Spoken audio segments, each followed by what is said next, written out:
যেখানে বিশ্বের সবথেকে বড় মন্দির হয়েছে। তো সেখানেই চলে গেছিলাম আজকে আমরা। দেখতেই পাচ্ছ তোমরা প্রচণ্ড ভিড় হয়েছে, প্রচুর প্রচুর লোক এখানে যাচ্ছে।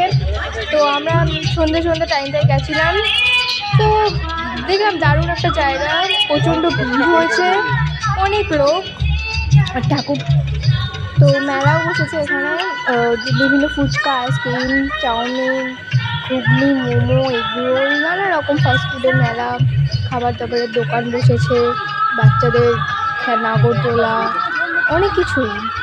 তো আমরা এখানে গেলাম, প্রচুর লোক, ভালো লাগলো জায়গাটা। মানে প্রচণ্ড ভিড় হয়েছে একদম গ্রামে, মানে রানাঘাট স্টেশন থেকে নেমে প্রায় 40 মিনিট থেকে 50 মিনিট লাগবে টোটো করে যেতে, প্রচুর ভিতরে।